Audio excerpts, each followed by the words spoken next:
Caterham is a Formula 1 team that people associate failure with. They scored no wins, no podiums, not even a single point in their 2-year stint. Now this was detrimental for the brand. It crippled their stocks and the name became a bit of a joke in the motorsport community. Everyone shut them down and many believe they will never return. But this whole time, they've been planning for years to come. It was never over. In 2022, Caterham announced their return to the F1 grid for the 2026 season. This is the story of a team that wishes to rebuild their name in Formula 1, but they have a long and winding road ahead of them to accomplish this. They've been saving up enough money and spending all their resources on research and development in order to stand a chance in today's grid. So not much money was left for their lineup. They had to resort to 2 rookies. One was Jehan Durvala, a former F2 driver who had been making his name known in multiple motorsports categories. The other was a YouTuber pay driver who went by the name of Mano Manikanda. He had been racking up super license points and believed Caterham was his chance into Formula 1. We can't guarantee they'll be winning for the get-go, but we can admit that it looks to be an interesting season for the sport. This is Camber myTeam.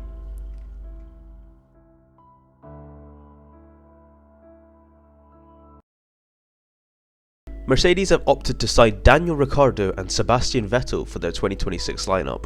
Things haven't gone particularly smooth for them over the last few years, but the road to recovery is a visible one and many believe this could be the year things turn around for the German outfit. Monster Energy have seen the progress that Red Bull have made with their brand in Formula 1 and therefore expanded on their partnership with Mercedes for this season, donning the car in a black and green finish to honour the sponsorship. They look like a force for 2026. For Vettel and Ricciardo, this also looks like their make or break season as they have now finally got a title winning car by their disposal once again.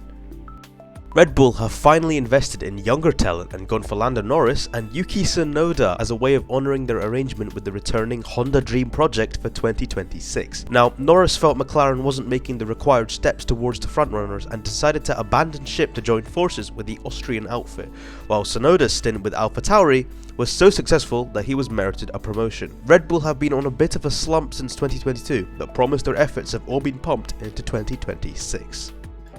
Ferrari's Charles Leclerc sticks with the Scuderia for yet another season. However, it is the last year of his contract, so the prancing horse needs to demonstrate that they can still deliver a championship-winning car. Fernando Alonso demonstrated in the years running up that he still hasn't lost his mojo despite his old age and was signed back to Ferrari to see if he can replicate his previous success. Now time will tell if Ferrari have scored big or messed up big time. They've also signed a title sponsorship with sponsor Vela that will be shown more prominently on their car with the sort of hints of white and etc.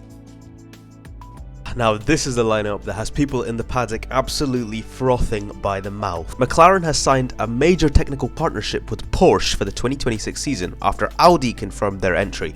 So it seems to be a massive battle between the German manufacturers this year. To front this lineup, 2 drivers who have made waves in the sport, Lewis Hamilton and Max Verstappen.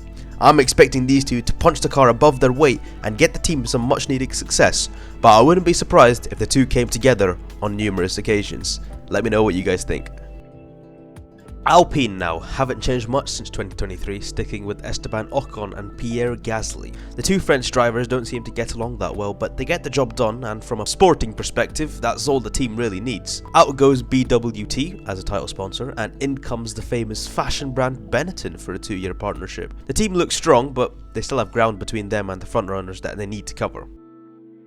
AlphaTauri have been slowly attempting to branch away from Red Bull as a sister team, gaining more independence and building on themselves instead of developing younger drivers for their senior team. With the help of plenty financial backing and interesting sales tactics, they've somehow managed to drive Carlos Sainz and Sergio Perez to drive for the team, 2 extremely talented drivers who need their own spotlight after being heavily overshadowed by their former teammates. We're not going to say that they have an extremely fast car, because they don't, but they have good drivers and good potential, so I'm excited to see what they do this year.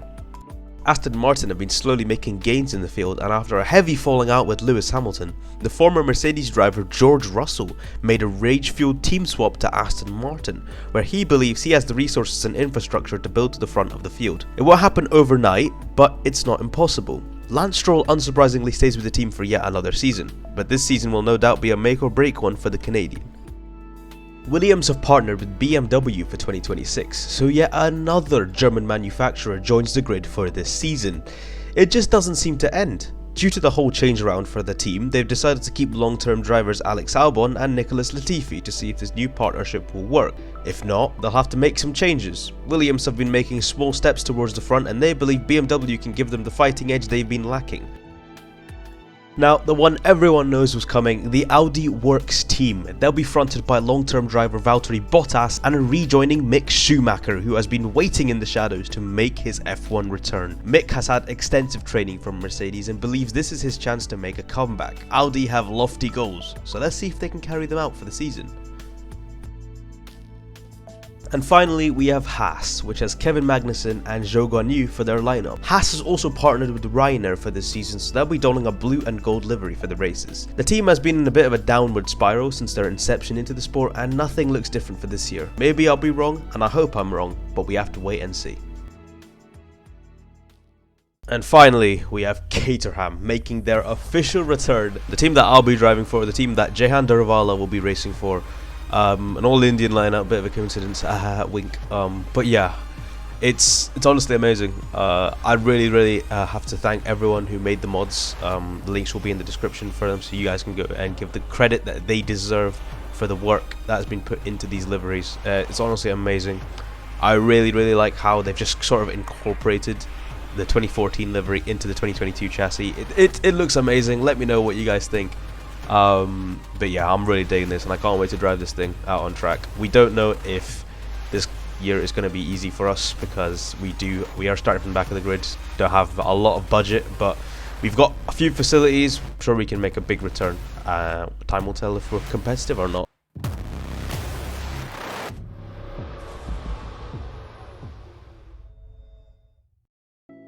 So we're at pre-season testing now. We bit off script, but I just want to say, if you've been watching so far, thank you very much. So we went for a few laps in the Caterham.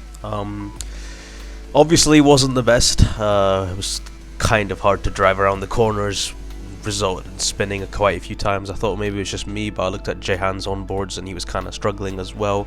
So I think it's going to be quite a hard season for us, but if we can just keep the pace going, we'll be fine. Looking over at BMW, they seem to have a bit of a similar season as bit of a similar session as well. Kind of struggling with us as well, so hopefully we can be on top of them come round 1. Not the hardest of competition than Nicholas Latifi, if I'm being honest. Audi did look quite strong though. Mick Schumacher immediately putting in the laps, and he did look quite good from the get-go. Obviously not making massive strides, but definitely better than where we are at the moment, so they're definitely going to be hard to compete against. Definitely McLaren looking really strong. They've got Lewis and they've got Max behind the car, so although the car might not be as fast as the front runners, they're definitely pushing it above its weight, so they're definitely going to be hard to catch, but not impossible. If we look over at Red Bull, they've got Yuki Tsunoda and they've got Lando Norris, so obviously a bit of a slower lineup than last time. They had Max and Checo before, but I think they'll be able to develop and gel that car quickly and maybe even go for wins, so you know, we'll have to wait and see. Benetton, Alpine kind of just looking the same, if I'm being honest. No real big change apart from the actual livery. Obviously we've got Gasly on behind that car in the game for the first time, so I'm interested to see how he does, but don't expect much. Haas, if we're behind Haas, I'll be really disappointed. Yeah, I don't see Haas as competition at all this season. They really look like they're struggling off the bat, so yeah, if we finish ahead of them, I'll be good. And then we've got AlphaTauri. They're looking really spicy. I still think we can maybe beat them, but it's going to be hard. They've got Checo and they've got Sainz behind the wheel of that car. It looks very aggressive, so time will tell if we're ahead or not.